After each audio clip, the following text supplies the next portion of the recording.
You know, sometimes life has a way of testing whether you've really moved on or if the pain still lives quietly inside you. What would you do if the same people who destroyed you showed up years later, pretending nothing happened? Small pause, I never thought I'd face that question in real life, but that Sunday morning it happened. The doorbell rang loud and sudden, and when I opened it, there they were. Jessica stood there with her perfect fake smile, the same one that once fooled my entire family, and behind her was my son, my Michael, holding two huge suitcases. "Mom," she said sweetly, "we're moving in here." Just for a while, a while my heart froze. For a second I thought I was dreaming, or maybe having a nightmare I'd already lived before 12 years. 12 years, not one call, not one visit. They erased me from their lives completely, like I had never existed, and now there they stood at my door, smiling like nothing had happened. Sigh, Jessica's voice still had that sugary tone, pretending to be kind while cutting me from inside. I could feel old memories rushing back, birthdays I wasn't invited to, my granddaughter's photos I only saw online before being blocked, the whispers behind my back. I looked at the boxes and bags they had brought. They didn't even come to ask, they came to stay. They assumed I'd say yes like I always did, like the old me would have. But the woman they remembered, the one who kept forgiving, yielding, disappearing whenever it was convenient for them, that woman died a long time ago, and yet when I looked into my son's eyes my heart cracked a little. He looked different, tired, older, but still with the same eyes I once kissed goodnight 1,000 times. I could see he wasn't here by choice. He looked ashamed. Still, a part of him expected me to open the door and say, "Come in, son." I could see it written all over his face, that quiet hope that I'd save him again. Soft chuckle, the truth is, he wasn't wrong. I had saved him all his life, from small mistakes, from loneliness, from himself. But that was before Jessica, before the storm. Before the silence, for a moment I just stood there, my hand still holding the doorknob, my chest heavy. I didn't say a word, I let the silence burn between us. Jessica, of course, broke it first. She tilted her head, her voice dripping with false innocence. "Aren't you going to invite us in, Alina? It's been a long drive." She laughed lightly. My blood boiled at the sound of her laugh, so confident, so rehearsed, as if she still believed she had control. I looked at her and thought, after everything you did to me, you still think I'll welcome you with open arms. Oh, she had no idea who I'd become. My gaze shifted toward Michael. His shoulders were slumped, eyes darting away from mine, guilt written all over his face. He couldn't even meet my eyes. He didn't have to say a word. I already knew the truth. They weren't here for love, they were here for need. Financial problems, probably. Jessica's fake smile, his awkward silence, it all screamed desperation. And yet, as much as I wanted to slam the door, some tiny piece of my heart whispered, "Don't do it. He's still your son." I hate that mothers love so deeply, even when it hurts. It's both a blessing and a curse. I took a slow breath, straightened my back, and gave them the kind of smile that confused both of them. Calm, unbothered, maybe even powerful. Jessica's confident posture flickered just for a second when she realized I wasn't the same woman she left broken years ago. "You have a beautiful place," she said, stepping closer, pretending to admire the view through the open door. "You've really done well for yourself, must have been lucrative." The way she said lucrative made my stomach turn. That word wasn't admiration, it was envy dressed up in politeness, and that's when it hit me, they didn't just come for a place to live. They came because they couldn't stand that I had survived without them, that I had built something bigger than they ever imagined. I could almost hear her mind whisper, how dare she rise after everything we did to her. "Oh, Jessica, you should have known, people like me don't just rise. We rebuild with fire." I stepped forward and very quietly said, "You found the right address, but maybe the wrong version of me." She frowned, confused. "What do you mean?" she asked. I smiled softly, holding the door with one hand, my heartbeat steady now. "The woman you remember would have said yes immediately. She would have welcomed you in, cooked you lunch, and pretended nothing ever happened." I paused. "But she doesn't live here anymore." For a moment, nobody spoke. Even the hallway outside felt frozen. Jessica blinked rapidly, trying to process what she just heard. My son's lips parted slightly as if he wanted to speak, but no words came. And then quietly I added, "Goodbye, Jessica." And just like that click, I closed the door. Small sigh, my legs felt weak, my chest heavy, but for the first time in years, I felt in control. I pressed my back against the door and laughed softly, the kind of laugh that comes from both pain and freedom. 12 years too late," I whispered. The silence in the room felt different now, not lonely, but peaceful. You know, people always talk about revenge like it's something dramatic, shouting, throwing things, big scenes. But real revenge, it's quiet, it's success, it's standing tall when they expected you to crawl. Pause, and that day, as I leaned against my door, I realized something. Their story wasn't over. They were going to test me again. And I needed to be ready, slowly, with tension building, because to truly understand how I became the woman who closed that door, you need to know the story of how they broke me, piece by piece, and how I learned to build myself again from nothing. It all started 15 years ago with one phone call that changed everything. Before the silence, before Jessica's sweet poison spread through my life, there was peace. The kind of peace that lives in small things, the sound of your husband's shoes in the hallway, the smell of morning coffee, the quiet comfort of knowing you're loved. Soft sigh, that was my world once, safe, predictable, full of laughter echoing in the kitchen. My husband, Robert, used to hum every morning while reading the newspaper. He'd smile at me from behind his cup and say, "Eleanor, you make even burnt toast taste like home." Laugh softly, it was his little joke because I could never toast bread right. But somehow, we always found a reason to laugh, even when life wasn't perfect. 40 years we had together. 40 years of shared routines and quiet love. You don't realize how much you depend on someone until the day they stop breathing beside you. Pause. One March morning, he left for work, kissed my forehead like always, and said, "I'll be back at 6.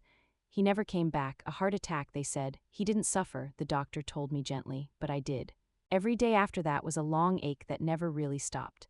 I cooked for 2 and threw half of it away. I talked to his photo like he could still hear me, and at night I'd catch myself turning to his side of the bed, expecting warmth and finding only cold sheets. I thought that emptiness would swallow me whole.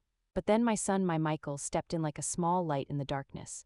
He was 25 then, handsome, kind, trying to act strong for me even though I knew he was hurting too. He started visiting me 3 times a week, dinners, long talks, fixing small things around the house. He'd say, "Mom, you're not alone," and for a while I believed him. We became a team, holding each other up. Every time he came over, the house felt alive again.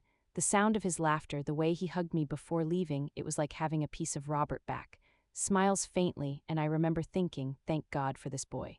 He was my reason to get out of bed, to keep going. I'd make his favorite meals, chicken roast with herbs, mashed potatoes, apple pie. He'd always tease, "Mom, you're spoiling me again." And I'd reply, "Let me, just until you find someone special." Ha, if only I'd known what that someone special would bring with her. It was a Saturday evening in October when my phone rang. "Mom," Michael said, his voice full of excitement, "I met someone amazing. I want you to meet her." I still remember smiling so wide my cheeks hurt. Finally, I thought, happiness was returning to my boy's life. I spent the whole week preparing, cleaning every corner of the house, buying flowers, taking out the special china Robert had gifted me on our 20th anniversary. The house smelled of roasted herbs and chocolate cake. I even ironed my cream-colored dress. I wanted to look warm, welcoming, the kind of mother any girl would want to have. When the doorbell rang that Friday, my heart was racing like a teenager's. And then there she was, Jessica. Young, beautiful, with that too-perfect smile that didn't quite reach her eyes. "You must be Eleanor," she said sweetly, extending her hand. "I've heard so much about you." Her voice was honey, but her eyes, oh, her eyes were measuring everything, my clothes, my house, my face, like she was quietly scoring me. Sighs, you know that feeling when you sense something's off but can't explain it. That's what I felt that night. The dinner went smoothly, at least on the surface. Jessica laughed at all the right moments, complimented everything. "Oh, the food is divine. Your house feels so cozy. You raised such a wonderful man." But behind every compliment, there was something else, something sharp. When she said, "This china must have sentimental value," her hand lingered on it like she was testing how much it would hurt to take it away someday. And when I went to the kitchen to serve dessert, I heard her whisper to Michael, "Your mom's really intense, huh?" So much attention can be draining. I froze, my heart sank, but then Michael laughed lightly. "She's just excited." Still, that single word, intense, stuck in my head like a thorn dot. From that night, something inside me began shifting. Jessica visited often, always with small gifts and big smiles. Flowers, cookies, helpful suggestions. Every visit came with a subtle jab hidden behind politeness. "Eleanor, you still cook with so much butter." "I'm teaching Michael to eat healthy now." Or, "Your home has such a classic vibe. Have you thought about updating it? You'd feel younger." She said things like that, harmless if taken alone, but together they were poison. Long exhale, I didn't even realize she was changing me. Slowly, skillfully, I stopped using butter. I redecorated. I began doubting everything I did. At first, I thought maybe I'm overthinking. She's just trying to help. But then, little by little, Michael started talking differently too. His words didn't sound like him anymore. He began saying things like, "Mom, I need personal space, and we need healthy boundaries." Boundaries. Sad chuckle, that word became the wall between us. It wasn't my son talking anymore, it was Jessica's voice through his mouth. And that scared me more than anything. Sometimes I'd lie awake at night, staring at the ceiling, whispering to Robert's photo, "What should I do? She's taking him away from me, isn't she?" And every time the silence answered back, because deep down I already knew. One evening, after another awkward visit, I stood by the window watching them drive away. Jessica's hand rested on Michael's arm possessively as they laughed about something I couldn't hear, and my heart whispered, "You're losing him." Soft weeping, I tried to shake it off, told myself it was just fear, just age, just grief. But in my gut, I knew. I was watching the beginning of my own disappearance. People say monsters don't look like monsters. They wear perfume, smile politely, and call you mom. Sigh. That night, I sat alone at the dining table, 2 plates still laid out of habit. The candle had burned out, but I just stared at it, whispering, please let me be wrong about her. But I wasn't, because the next time she came into my home, it wasn't to visit, it was to take control. I always thought evil came with noise, yelling, fighting, maybe even breaking things. But Jessica, oh, she destroyed in silence, with smiles, with words so sweet they melted the knife she was holding behind them. Soft sigh. It began with small things, little corrections here and there about food, my habits, the way I spoke. Every conversation was a gentle push, just enough to make me question myself. Oh, you still use that old chair. It must hurt your back, poor thing. Or Michael tells me you get lonely often, you should find a hobby. That word, lonely. The way she said it, like I was a sad burden wrapped in aging perfume, and every time she spoke, my son nodded, not because he believed her, but because it was easier to agree. Sighs deeply. You see, that's how manipulation works. It doesn't shout, it whispers. It makes you change yourself before you even realize you're changing. I started speaking softer just to avoid sounding too emotional. I started dressing simpler because bright colors didn't suit my age. I even started cleaning differently because Jessica once mentioned, the smell of bleach reminds me of hospitals. I was being erased piece by piece, but so politely that I almost thanked her for it. The worst part, I wanted her to like me. I really did. She was the woman my son loved, and I told myself that if I made her feel comfortable, things would be okay. I remember one Sunday lunch. I had spent the whole morning cooking pot roast, salad, homemade bread. When they arrived, Jessica walked in with her perfect smile and said, "Oh, Alina, it smells rich in here." Pause. Rich, not delicious. Not warm, rich, like something that should make her wrinkle her nose. Then she turned to Michael and said, "We should eat light tonight, remember your cholesterol." And just like that, my favorite Sunday ritual gone. I ended up serving her salad while she lectured me about olive oil. Laughed softly, bitterly. Looking back now, it's almost funny how subtle she was. She never yelled, never insulted. She simply replaced every piece of me with her version of what a normal mother-in-law should be. And Michael, he started missing dinners more often. "Work's busy," he'd say. Or, "Jessica's parents invited us tonight." Slowly, the home that once echoed with laughter started echoing with silence. I remember one night when he did come over, sitting at the table, barely talking. I tried to ask if everything was fine. He smiled awkwardly and said, "Mom, Jessica says we need to have healthy boundaries. You can't depend on me for your happiness." Long pause. I just stared at him. That sentence didn't come from my son, that came straight from her. Healthy boundaries, it sounded like a therapy phrase she'd picked up online, but I said nothing. I just nodded, pretending to understand while my heart crumbled quietly. Soft exhale. Sometimes I'd stand in front of the mirror and whisper to myself, maybe she's right. Maybe I am too much. That's what she wanted, to make me doubt my worth, until I handed her control willingly. Then came the engagement. Michael told me the news one evening, his face glowing with joy. "Mom, we're getting married this spring." I tried to smile, I really did, but my chest tightened. I asked if they needed help planning, and Jessica immediately said, "Of course, Alina. You're so experienced with these things." But every suggestion I gave was gently brushed aside. The flowers I picked, too old-fashioned. The music I loved, not really our vibe. The dress I offered to buy. "Oh, my parents will take care of that." Except they didn't. 3 weeks later, Jessica sighed dramatically in front of Michael about her parents' financial problems, and guess who paid for her wedding gown? Me. I paid for the gown, the flowers, and the food, and when she hugged me, she said, "You're so generous, Mom, you're really saving our day." She said "Mom" like it tasted sour in her mouth. On the day of the wedding, I wore a lavender dress. I thought I looked elegant, proud, even, but when Jessica saw me, she smiled and said in front of her bridesmaids, "Oh, Alina, that color ages you terribly." Tiny pause. They all giggled, and me? I apologized. I still don't know why, maybe because I had been trained to. Maybe because part of me still believed being kind would eventually earn me love. That night, as I stood in the corner watching them dance, I realized something quietly painful. I was no longer part of my son's life. I was a guest, a decoration, a shadow politely clapping from the sidelines. During her speech, Jessica thanked everyone, her parents, her friends, her family. When she mentioned Michael's side, she said, "And thank you to the Millers for welcoming me." The Millers. Not Alina, not Mom, just a family name stripped of warmth. When I got home that night, I looked at myself in the mirror and whispered, maybe this is just how life goes. Children grow up, mothers fade. But deep down, I knew it wasn't natural. It wasn't distance, it was erasure. Over the next few months, the visits grew fewer, the calls shorter. Jessica started answering my son's phone herself. "Hi, Mom, Michael's in the shower, he'll call you later." He never did. Then it was, "He's sleeping. He's busy. He's tired." The excuses multiplied and my hope shrank. Sighs. One day, I decided to surprise them. I cooked Michael's favorite dish, beef stew, and carried it across town in a thermal container. When Jessica opened the door, she didn't even smile. "Oh, you didn't say you were coming," she said, blocking the doorway with her body. "Michael's resting." I held out the container. "I just brought this for you both." She took it reluctantly and said, "You know, Michael's doctor says heavy meals aren't good for him." "I'll put it in the freezer." She didn't even invite me in. I stood there like an unwanted delivery person. Through the half-closed door, I heard laughter, Michael's laughter. He was awake, he just didn't want to see me. Voice softens. That was the night I realized I had lost my son long before that door closed, but I still didn't give up. Because that's what mothers do, right? We hope, we wait, we believe. I told myself things would change when the baby came. When my grandchild was born, she would need me. And maybe Jessica would finally see me as family. Pause. Oh, how wrong I was. Soft inhale, but that part hurts the most to tell. Because when that baby arrived, it didn't bring me closer to my son. It became the weapon Jessica used to destroy me completely, and the first time I saw my granddaughter, I wasn't even allowed to hold her. When Jessica announced her pregnancy, my heart almost burst with joy. After months of distance, finally, there was something that could bring us back together. I imagined it right away, tiny socks on a drying line, baby giggles echoing in the house, me holding a warm little bundle and saying, "You've got your daddy's nose." Soft chuckle. I even started knitting again, something I hadn't done since Michael was a child. Every stitch felt like hope. Maybe I thought this baby will heal us. For a few weeks, things really did feel lighter.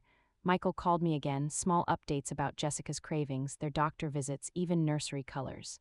I wrote everything down in a little blue notebook, just so I could feel included.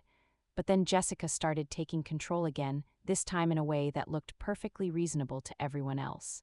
She sent me lists of approved brands for baby clothes, specific shades for the nursery, and rules like no synthetic fabrics, no perfumes, no sugary foods near the baby. She even approved what toys I could gift. I obeyed every word, thinking, if I just play by her rules, she'll finally let me in. Then the big day came. Sophia was born. The moment I got the call, I dropped everything and ran to the hospital. I had waited years to be a grandmother. My hands were shaking with excitement as I bought flowers and a small teddy bear on the way. But when I reached the hospital door, the nurse said gently, "I'm sorry, only the parents and grandparents are allowed right now." I smiled proudly and said, "I am the grandmother." Then she checked the list. My name wasn't there. Jessica's parents were inside. But me, I was waiting in the hallway like a stranger. I sat there for 8 hours, watching families come and go, hearing the laughter of people meeting their new loved ones. I smiled at everyone and said nothing. I just waited. Finally, Michael came out. His voice was soft. "Mom, you can come in for 5 minutes, okay? Jessica's tired." 5 minutes. Whispers. That's all I got. When I entered the room, Jessica was lying in bed, pale but glowing, her parents beside her, each holding the baby, my granddaughter, my Sophia. My heart melted the moment I saw her. I took a step forward, tears already in my eyes, and whispered, "She's beautiful." Jessica smiled, that same cold, polite smile, and said, "Thank you. The pediatrician recommends limiting physical contact for a few hours, so please don't hold her yet." My hands froze midair. I wanted to argue, but Michael gave me that look, the one that begged me not to make a scene. So I just stood there, smiling, my hands trembling by my sides, memorizing every inch of that little face I wasn't allowed to touch. After exactly 5 minutes, a nurse came and said, "Time's up." And just like that, I was back in the hallway, the sound of Jessica's parents laughing from inside echoing in my ears. That was the moment I knew I wasn't part of this family anymore. Still, I tried to stay hopeful. I waited weeks before visiting again. Every time I called, Jessica had a new excuse. "Sophia's sleeping, she's colicky." The doctor said no visitors, but her own parents were there almost every other day. I saw it on social media, photos of them cuddling my granddaughter, captions like "Grandma and Grandpa's little angel." I wasn't even tagged. I wasn't even mentioned. When I finally got invited to visit, there were rules. Oh, so many rules. Please wash your hands for 30 seconds before touching the baby. No perfume, don't hold her too long, don't kiss her face, don't give her sweets. I felt like I was entering a laboratory, not visiting family. But I obeyed. I always obeyed. Because one small moment with my granddaughter was worth all the humiliation in the world. I remember one afternoon when Sophia was about 6 months old. She was lying in her crib, reaching for my necklace. I leaned closer, smiling, whispering softly, "You like shiny things, huh?" And she laughed, a tiny, gurgling sound that melted my heart completely. Jessica entered right then and said sharply, "Alina, please don't overstimulate her. She needs to nap." Overstimulate, God, that word made me feel like poison, like even my presence was harmful. I stepped back, apologizing again, always apologizing. Months passed. My visits became shorter, my words fewer, even my gifts started staying unopened. For Sophia's first birthday, I spent 2 days baking a vanilla cake from scratch with strawberries, just like the ones Michael loved as a boy.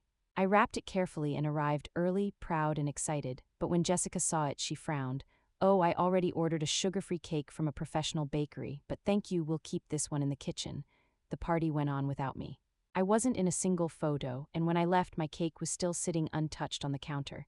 Silence, then softly that night I threw it away. I couldn't even look at it without crying.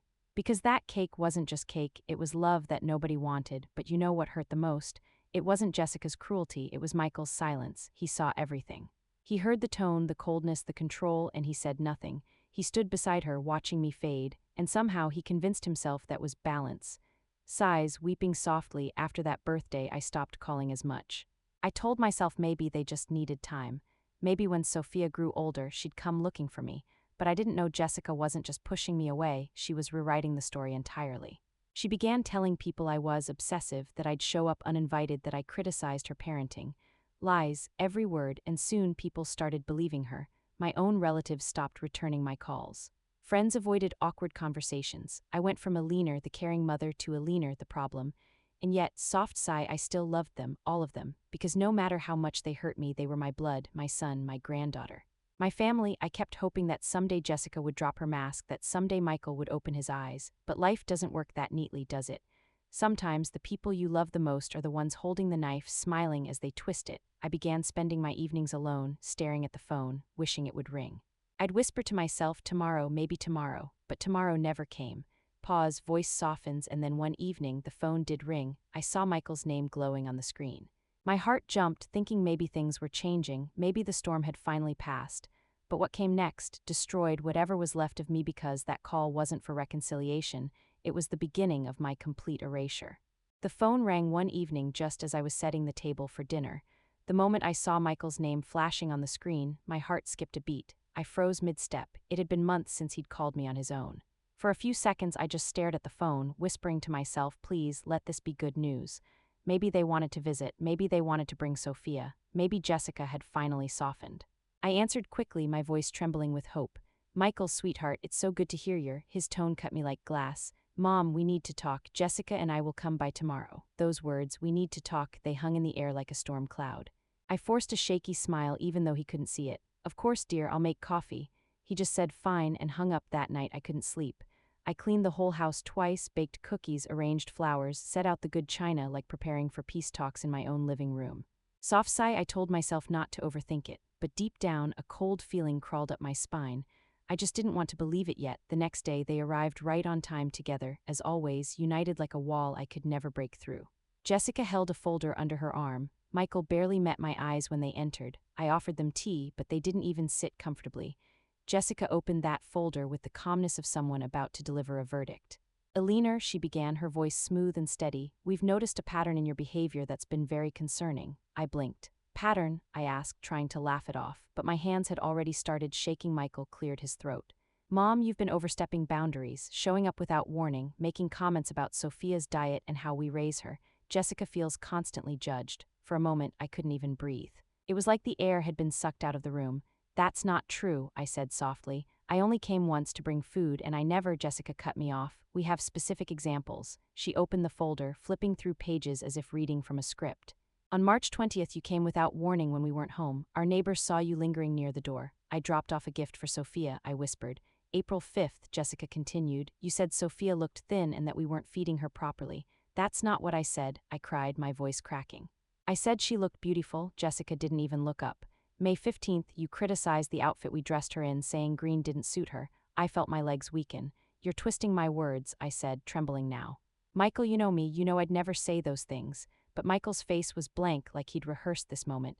Mom, you might not realize how your words sound sometimes, he said carefully, like reading from her lines. Jessica has no reason to lie, maybe you just don't remember it the same way. Silent pause, that was the exact second something inside me cracked. Because it wasn't just that they were accusing me, it was that my own son didn't defend me. I could see Jessica's satisfaction in the corners of her lips, her hand resting gently on Michael's knee, silently reminding him who he belonged to. I tried again, desperate. Michael, I'm your mother, I raised you. You know me better than anyone. He looked down. Exactly, he said quietly. And that's why this is so hard, but Jessica's right, we need space. Space, that word again, the same word that turned love into distance and distance into exile. Jessica leaned forward, her tone soft but deadly. Elena, we really appreciate you, but we need you to respect our boundaries. No more visits without scheduling them first, no unsolicited gifts, no comments about Sophia. And please, no emotional manipulation. That last word, manipulation, hit me harder than any slap could. My lips parted but nothing came out. I could hear my own heartbeat pounding in my ears. I'm not manipulating anyone, I finally said. I just want to be part of your lives. Jessica gave a practiced sigh, the kind people use when they've already won. See, this is what I mean, she said. You always make it about you, about your needs, your emotions, your pain. You never think about what we need. Michael nodded, eyes glassy. She's right, Mom. I stood up suddenly. My chair scraped loudly against the floor. What more do you want from me? I said, my voice trembling. I've done everything you asked. I stopped calling so much. I followed your rules. I even stopped cooking your favorite food because she said it wasn't healthy. I've tried so hard to make peace. Jessica's eyes didn't waver. We just need distance. And if I don't agree, I asked, her lips curved into that familiar, polite smile. Then we'll have no choice but to take further action. The silence that followed was suffocating. I could hear the clock ticking in the corner. Michael's hand fidgeted on his knee. Mom, it's not a threat, he said quickly. It's just we think it's better for everyone. Sighs, voice breaking, I wanted to scream. I wanted to shake him and say, do you hear yourself? You're threatening your own mother. But instead, I just nodded slowly. If that's what you want, I whispered. They left 15 minutes later. Jessica gave me a cold smile before walking out, the sound of her heels echoing down the hallway like hammers. Michael didn't even look back. That night I sat alone on the couch, replaying every word. My tea had gone cold. My hands wouldn't stop trembling. I tried calling my cousin Susan to talk, but even she sounded hesitant. Elena, she said gently, maybe they have a point. Maybe you should give them some space. Space, that word again. That cursed word. The next morning, a knock on the door. Not Michael, not Jessica, a deliveryman. He handed me a thick envelope, certified mail. My stomach twisted as I signed for it. The letter was from a lawyer. It said, cease all contact. Any attempt to visit or call will be considered harassment. Further action may include a restraining order. A restraining order. From my own son, the words blurred as I read them again and again. Harassment, erratic behavior, the welfare of the minor. I laughed, a broken, bitter laugh, the kind that escapes when there's nothing left to cry. Then the laugh turned into quiet sobs. I dropped the letter, fell to the floor, and whispered, why, Michael? Why would you do this to me? That night, the house felt heavier than ever. Even the air was silent, not peaceful, but empty. I wandered from room to room, touching old photos, smelling the faint trace of my husband's cologne on the sweater I'd kept for years. You know what to do, I said to his picture, tears streaming down my face. You'd fix this, you always fixed everything. But there was no answer, just the hum of the refrigerator and the sound of my heart breaking quietly inside my chest. 4 weeks after that, I barely left bed. The curtains stayed closed, I stopped cooking, stopped answering the phone. The world outside kept moving, but mine had stopped. Days turned into nights and nights into one long ache. I'd wake up, see the lawyer's letter on the table, and feel that crushing truth all over again. My family didn't just leave me, they erased me. Voice softens to a whisper, and maybe that was the moment I stopped being the woman I used to be. Because something inside me died quietly that day, but sometimes the day you lose everything is the same day your real life begins. They say rock bottom has a sound silence, not the peaceful kind, but the heavy, endless kind that hums in your ears until you forget what laughter sounds like. That was my life for months after that letter. I woke up to nothing, no calls.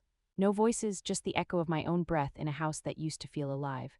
Soft sigh, sometimes I'd catch myself setting 2 plates at the table out of habit, one for me, one for the version of my life that no longer existed.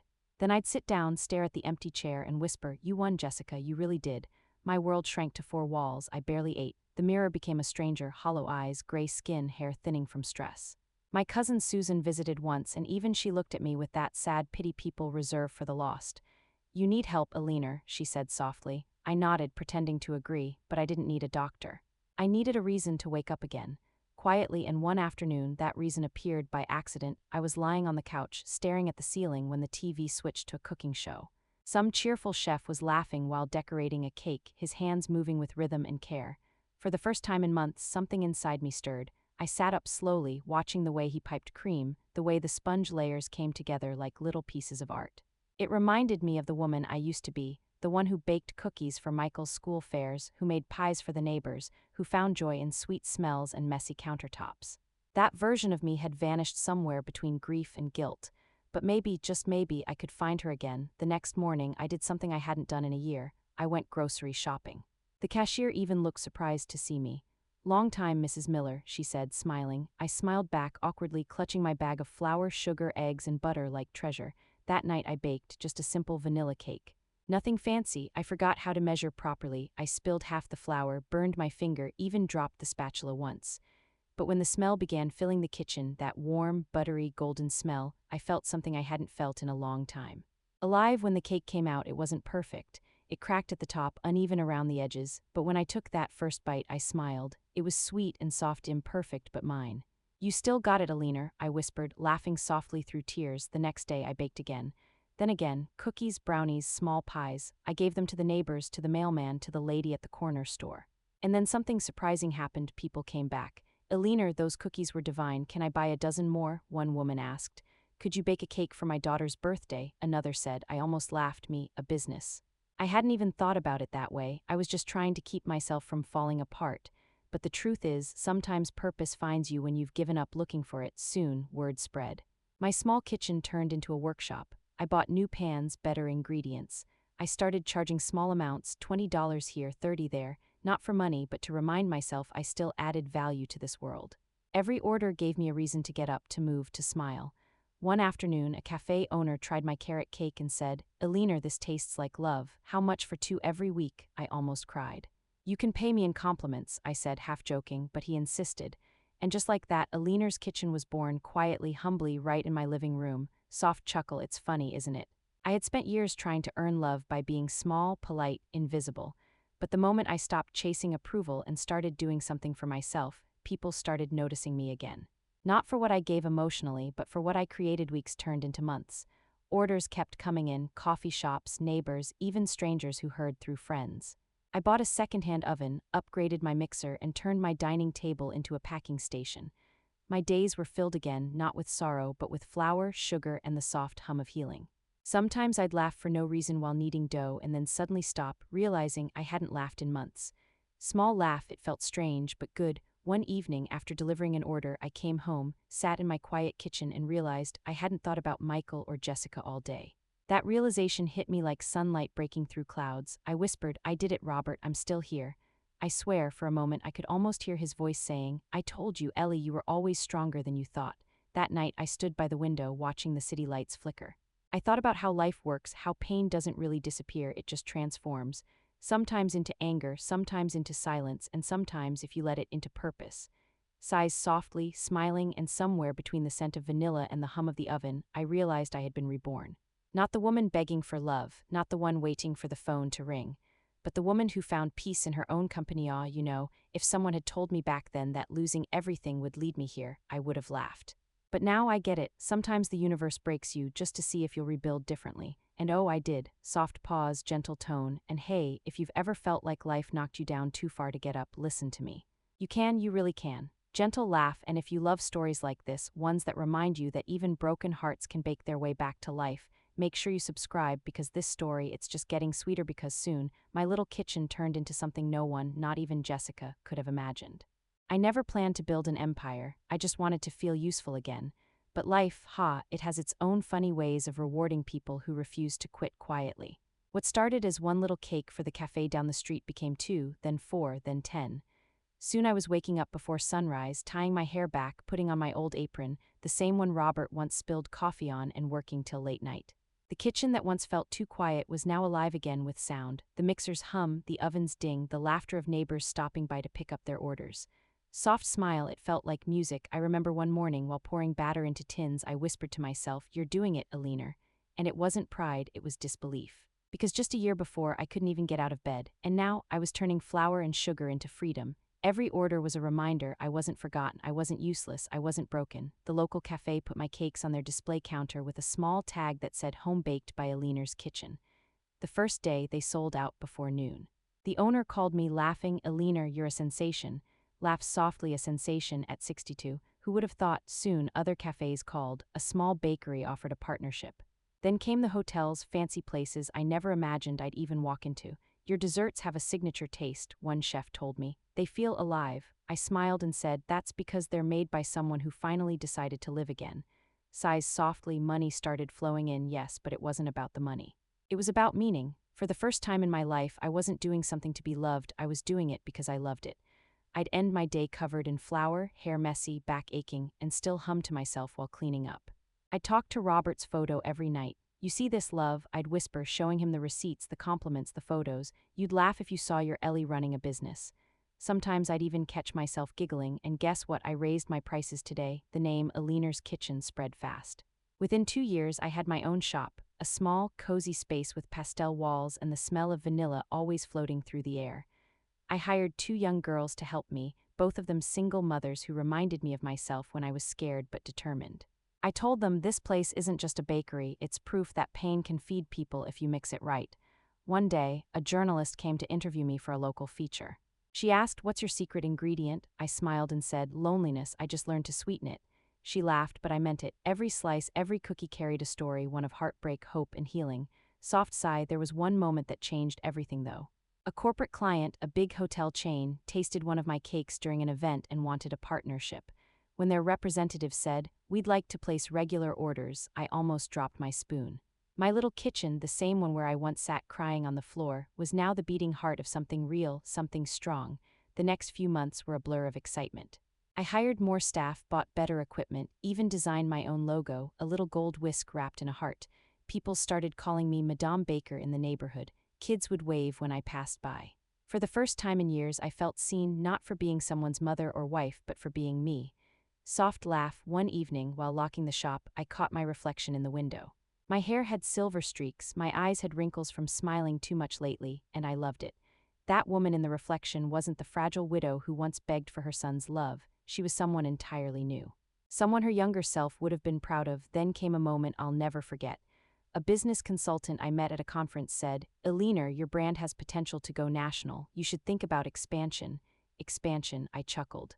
I just wanted to bake cookies, not run an empire. He laughed. Empires start that way, with women who just wanted to bake cookies. And so I took a deep breath and did something bold. I opened a second branch. It was terrifying at first, but it worked. Then a third, then online orders. Within 4 years, Aliner's Kitchen became one of the city's most loved dessert brands. My income tripled, but what mattered more was the peace that came with it. The woman who was once broken by silence now had lines of people waiting outside her door, not for sympathy, but for sweetness. Sighs warmly, I used to think my story ended the day I got that restraining letter. But now I see that was the prologue. The real story began when I started living for myself, and yet, even with all the success, there were nights when I'd look out of my penthouse window, yes, penthouse, and still wonder where my son was. Did he know what I'd built? Did he ever tell Sophia about me? Did Jessica ever think about the woman she erased? Soft chuckle, maybe she did, maybe she didn't, but I didn't need her validation anymore. I had rebuilt my own world brick by brick, cake by cake. Soft pause, emotional tone, and if you're listening right now, maybe sitting in your own darkness, wondering if your story's over, it's not. Trust me. Sometimes your downfall is just your beginning in disguise. Gentle laugh, and hey, if stories like this remind you of your own strength, don't forget to subscribe. Because the next chapter of this story, it's where the past finally knocks again, because just when I thought peace had finally settled, the doorbell rang. It was a quiet Sunday morning, the kind that smells of fresh coffee and calm air. I was sitting by the window of my new penthouse, sipping tea, watching the city stretch awake beneath me. The sunlight touched everything softly, the buildings, the balconies, even the tips of the trees swaying below. For the first time in my life, I wasn't lonely. I was content. My bakery was thriving, my team adored me, and my little empire was growing faster than I could keep up with. Soft laugh, I even joked to myself sometimes, Aliner, you've become the woman younger you would have never believed existed. And then the doorbell rang. It wasn't a normal ring. It had that sharp, persistent tone that made my chest tighten instantly. For a second, I thought maybe it was one of my delivery boys, but when I opened the door, my world went still. There they were, Michael and Jessica, 12 years. 12 years without a word, no calls, no letters, not even a happy birthday. But there they stood, older, thinner, and strangely desperate. Jessica's once perfect hair was dull now, her smile forced. Michael looked tired. He had bags under his eyes, and his shoulders were slumped like life had been heavier than he expected. I froze, gripping the door handle, my heart thudding so loud I could hear it. Jessica spoke first, she always did. Aliner, she said softly, it's been a long time. Her tone was rehearsed, carefully polite. We were in the neighborhood, thought we'd stop by. Quiet scoff in the neighborhood. Sure, I said nothing. I just looked at her, letting the silence answer for me. Michael cleared his throat. Mom, he whispered, you look incredible. This place is, he glanced behind me wide-eyed, wow. He was trying to smile, trying to find warmth in a place he had burned down himself. Jessica's eyes scanned every inch of my penthouse, the marble floors, the chandelier, the view. I could almost see envy flicker behind that polite mask. "You've done well for yourself," she said, the corner of her mouth twitching. A penthouse must have been lucrative. She used the same word she had years ago, that same little stab disguised as a compliment. I leaned against the door, calm, composed. "Yes," I said simply, "hard work pays off." Her smile faltered for a second. "We're actually looking for a new place right now," she said casually. "The market's crazy." "Michael thought maybe," "Jessica," I interrupted softly, cut to the point. She blinked. She hesitated, glancing at Michael, who stayed quiet. "We're having some financial difficulties. The company shut down, the rent's overdue, and well, we thought maybe we could stay here for a while, just until we get back on our feet." My fingers tightened around the edge of the door. I wanted to laugh. The same people who once erased me now asking for shelter. Small laugh under breath, the irony was almost poetic. I looked at Michael. "Is that what you want?" I asked. His eyes dropped. He nodded slowly, ashamed. "Mom, I didn't want to come," he said, his voice breaking. "It was Jessica's idea, but I didn't know who else to ask." Jessica shot him a glare, but I noticed the flicker of truth in his words. They weren't here for reconciliation. They were here out of desperation. "You didn't know who else to ask," I repeated quietly. 12 years, Michael, 12 years of silence, not even a birthday card, and now you show up because you need a roof." He flinched. Jessica sighed dramatically, like I was being unreasonable. "Eleanor, can we not drag the past into this? We're family. Families help each other, right?" Sigh, family. That word again, the one she used like a weapon when it suited her. I took a deep breath and smiled, calm and deliberate. "You're right, Jessica, families do help each other. But tell me, when I needed help, where was my family?" Her mouth opened, but no words came out. Michael whispered, "Mom, please. We'll pay rent if that makes you more comfortable." I almost laughed. "Rent, you think this is about money?" I stepped closer, my voice steady but cold. "No, Michael, this is about respect, about what you did. You destroyed me, and when you thought I was gone forever, you never looked back. But life is funny, it always circles back." Jessica tried to interrupt, but I didn't let her. "I begged for love once. I cried myself to sleep in a house you both turned silent, but I'm not that woman anymore." Soft sigh. "You see this home, every inch of it is built from the pain you gave me. Every cake, every sleepless night, every tear, it turned into this. So no, you can't move in, you can't erase your guilt by standing in what I created." Jessica's polite mask cracked, her voice trembled. "We're not asking for charity, Eleanor, just a chance." I looked her dead in the eye. "You had your chance, 12 years of them." Michael's voice wavered. "Please, Mom, we just need some time." "Time," I whispered. "Time is the one thing you stole from me." For a moment, none of us spoke. The only sound was the hum of the air conditioner and my heartbeat steadying in my ears. Jessica's eyes darted around the apartment again, her jaw tightening. She wasn't used to hearing no. She turned to Michael sharply. "Let's go. Clearly your mother hasn't changed." I smiled faintly. "Oh, Jessica, I've changed more than you'll ever understand." She frowned, grabbing her purse. "You'll regret this," she said coldly. I tilted my head, smiling gently. "I used to regret trusting you. Never again." Michael looked broken, torn between shame and love. For a split second, I saw the little boy he used to be, the one who'd run into my arms after a bad dream. I wanted to hug him to tell him it was okay, but forgiveness is not weakness anymore. So I simply said, "Michael, take care of yourself, truly, but not like this." And with that, I closed the door quietly, not angrily. Just firmly, soft exhale. I stood there for a while, leaning against the door, my hands trembling slightly, not from fear, from power, the kind of strength that only comes after you've lived through hell and learned how to walk out smiling. I looked around my penthouse, the soft lights, the golden frame of Robert's photo on the shelf, the faint scent of vanilla from yesterday's baking, and whispered, "We did it, love. We finally did it." Slight laugh. I thought that was the end of it, that closing that door meant closing that chapter. But the universe, it wasn't finished with me yet. Because a few weeks later, something happened that I never saw coming. A letter arrived, not from Jessica this time, but from someone who carried the same eyes as Michael, and the same innocence I thought was gone forever. It was a cloudy Thursday morning, the kind that feels quiet but heavy, like the world is holding its breath. I was sorting through invoices in my office at the bakery when my receptionist, Clara, walked in holding an envelope. "Mrs. Miller," she said softly, "this came for you, no sender name." I almost ignored it. Bills, promotions, charity letters, I got dozens every week, but something about the handwriting on the front stopped me. Small, neat, careful letters to Grandma. Small pause, my breath caught. For a moment I just stared at it. Grandma. No one had called me that ever. I ran my fingers over the ink like it was something fragile, precious. My heart began to race and my hands trembled as I opened it. Inside was a single folded sheet of lined paper, decorated with small doodles of hearts and cupcakes. The handwriting was uneven, slightly shaky, a child's hand. "Dear Grandma," it began, "Mom says you're not part of our family, but I found your name on one of Dad's old photos and I asked him who you were. He started crying and said, "That's your grandma, she's the kindest woman I've ever known." Then he left the room, so I looked you up myself. Soft sigh, my vision blurred as I kept reading. I saw pictures of your bakery online. Your cakes look amazing, I love baking too. Dad says I got that from you. I don't know why we never met, but I want to. Please don't be mad at Mom, she's just sad sometimes. I think she's scared, I don't know of what. But I want to meet you. If you want to see me, I'll come to your bakery after school on Friday. Please wait for me. Love, Sophia. I sat there frozen, the letter shaking in my hands. My granddaughter, my Sophia. The same baby I wasn't allowed to hold, now old enough to write me a letter and brave enough to find me on her own. Tears streamed down my cheeks before I even realized I was crying. I pressed the letter to my chest and whispered, "Oh, my little one, you found me." That Friday, I couldn't focus on anything. I kept glancing at the clock every 5 minutes. My staff noticed my nervousness and Clara asked, "Big order today?" I just smiled, something like that. At 3:30, the bell above the bakery door jingled. I looked up and there she was, Sophia. She stood by the door, clutching a small backpack, her hair tied in a messy braid. She looked about 14 tall, a little shy, but with that same spark in her eyes that Michael had when he was young. My heart stopped for a second. I wiped my hands on my apron, suddenly terrified. What if she hated me? What if Jessica had filled her head with poison? But before I could speak, she smiled, that warm, awkward smile teenagers have when they're nervous, and whispered, "Hi, Grandma." Soft exhale, I think my soul melted right there. I walked toward her slowly, afraid that if I moved too fast, she'd disappear. When I reached her, I just said, "Hi, sweetheart." And then, without even thinking, I opened my arms. She stepped forward and hugged me tightly. Really hugged me, not out of obligation, but out of need. My heart broke and healed at the same time. We sat at a corner table after that, sharing chocolate cupcakes and stories. She told me about her school, her friends, her love for painting. "Dad never talks much about the past," she said, picking at her frosting, "but I know Mom and him fight a lot. I think it's about you." I stayed quiet.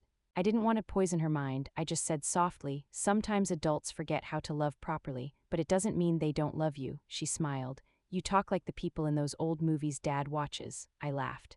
"That's because I'm from those old movies." Laughed softly. For the first time in years, I felt something pure, not pride, not pain, just love. She wanted to know everything, my favorite color, my favorite recipe, my childhood stories. And when I showed her a picture of her grandfather Robert, her eyes lit up. "He looks like Dad," she said excitedly. I nodded, my voice trembling. "He was a good man. You would have loved him." We spent 2 hours together that day, and when it was time for her to leave, she hesitated at the door. "Can I come again?" she asked. I smiled through tears. "Anytime, sweetheart. My door will always be open." She grinned, hugged me once more, and whispered, "I think Dad will come next time too." I froze. "He knows you're here," she nodded. "He found out when I told him I was coming. He didn't stop me. He just said, 'Tell her I'm sorry.'" My breath caught. After 12 years, those were the first words from my son. "Tell her I'm sorry." That night, I sat by the window again, Sophia's letter in my lap. The city lights shimmered below, but my thoughts were far away, back to when Michael was a little boy, his hand in mine, his laughter filling our tiny kitchen. I whispered to the night, "Thank you, Robert. You brought her to me." Soft sob. Over the next few weeks, Sophia visited often. We baked together. She was a natural. She even helped decorate the new seasonal menu, doodling cupcakes with smiley faces. The bakery felt brighter whenever she was there, like her laughter healed corners of my soul I didn't even know were still cracked. And then one afternoon, it happened. I was piping cream onto a cake when the bell rang again. I turned and there he was, Michael, standing awkwardly in the doorway, hands in his pockets, eyes red. He looked thinner, older, a shadow of the man I remembered. Sophia ran to him, whispering something I couldn't hear. He looked at her, then at me. "Can we talk?" he said quietly. I nodded. My hands were shaking again, but this time not from anger, from hope. He sat down, his voice trembling. "I don't even know where to start, Mom. I ruined everything. I believed lies because it was easier than facing the truth. Jessica," his voice broke, "she left 2 months ago, took what was left of our savings. I thought I'd feel free, but all I felt was shame." I said nothing. I just watched him, the boy I raised, the man who hurt me, now sitting in front of me, broken, lost. He wiped his eyes. "I read Sophia's letter. She showed me everything. I didn't know she'd found you." I was angry at first. But then I realized she did what I should have done years ago. Soft sigh, I leaned forward, my voice steady but warm. "Michael, life doesn't stop when people break us. It teaches us to bend without snapping. I forgave you a long time ago, you just didn't know it yet." He broke down then, quietly, tears streaming, his shoulders shaking. I walked around the table and held him, my son, the same way I used to when he was 5, and scraped his knee. We stayed like that for a while, both crying, both healing. When Sophia joined the hug, I whispered, 3 generations, one broken circle finally closed." Soft laugh through tears, and it was true. The house of silence that once buried me had become a home of forgiveness, but there was one more thing I had to do, one last door I needed to close, not with anger, but with peace. It's strange how peace feels when it finally arrives, not loud, not dramatic, just quiet, like a soft breeze through an open window after years of suffocation. Gentle sigh, that's how it felt in the weeks after Michael came back into my life. The bakery felt brighter, the days lighter. He started helping around the shop, mostly behind the scenes, learning the business I had built from scratch. Watching him frost cakes with that same concentration his father once had, it made my heart ache, but in the sweetest way. Sophia would visit every evening after school. She'd sit on the counter, swinging her legs, licking leftover frosting from a spoon while teasing her dad. "You're so slow, Dad. Grandma could bake 5 cakes before you finish one." Soft laugh, it was the sound of laughter I hadn't heard in so long, laughter that didn't hide pain behind it. For the first time, my family felt real again. Imperfect, scarred, but real still. One shadow remained. Jessica, her name, still carried the weight of 12 years of silence, lies, and loss. I thought I had buried the anger, but every time I saw Michael flinch when someone mentioned her, every time I saw the way Sophia avoided talking about her mother, I knew there was unfinished pain sitting between us. And deep down, I also knew I couldn't really move on until I faced it. Not for revenge, not for justice, for closure. So one morning, I did something I never imagined I would do again. I wrote a letter. It wasn't long or dramatic, just truth. "Jessica, I hope you're well. I'm not writing to blame you or to demand anything. I'm writing to release us both. You took my family once, and I carried that wound like a scar I refused to touch. But scars are just proof that we heal. You taught me what strength looks like, not in anger, but in endurance. I wish you peace, truly. Because holding on to hate only feeds the pain." Eleanor. I didn't send it by post. I drove to her address, the one Michael had reluctantly given me, a small apartment across town. She wasn't expecting me. When she opened the door, she froze. For a long moment, neither of us spoke. She looked different, not the confident woman I remembered, but tired, thinner, her eyes empty. Time had taken its toll on her too. "Eleanor," she whispered. "Jessica," I said softly, holding out the letter. "This isn't about the past. I just came to say I forgive you." Her lips trembled. "Forgive me." "After what I did?" "Yes," I said, "because forgiving you isn't about you anymore. It's about freeing myself." For a moment, she said nothing. Then, to my surprise, tears spilled down her cheeks. "I was cruel," she admitted. "I thought if I controlled everything, I wouldn't lose it, but I lost everything anyway." I nodded quietly. "We all did." We stood there, 2 women who had once destroyed each other, finally just human. No anger left, no need to win, just truth between us. I placed the letter in her hand and turned to leave. As I walked away, she whispered, "Eleanor, thank you." Soft exhale. I didn't look back. I didn't need to. That chapter was closed. When I returned home, the evening sun filled my living room with gold. Michael and Sophia were decorating cupcakes for a new order. "Grandma," Sophia shouted, "come help us." Dad made the frosting too thick again. Laughs warmly, I joined them, wiping a streak of frosting on Michael's nose just to hear him groan in mock protest. And for a moment I looked around, the laughter, the smell of sugar and vanilla, the sound of life humming again, and I realized forgiveness had made room for joy again. Later that night, I stood on my penthouse balcony, the city lights twinkling below, and whispered to the wind, "We did it, Robert." Our family found its way back. I could almost feel his presence, quiet and proud. Sighs, smiling softly. "You know, people think revenge is power. It's not. Power is smiling again after you've been broken. It's loving again after being betrayed. It's forgiving when the world expects you to stay bitter." So if you're listening to this, maybe sitting somewhere wondering if healing is even possible, believe me, it is. It doesn't come easy and it doesn't come fast, but one day the pain that once buried you will become the soil that helps you grow. Gentle pause, and if this story touched your heart, if you felt even a small spark of hope while listening, make sure to subscribe for more stories like this. Because sometimes the ones that hurt the most are the ones that remind us what we're capable of surviving. Soft laugh, emotional tone. 12 years ago, they turned against me. Today I stand taller than ever, not because I won, but because I forgave, and that was my freedom.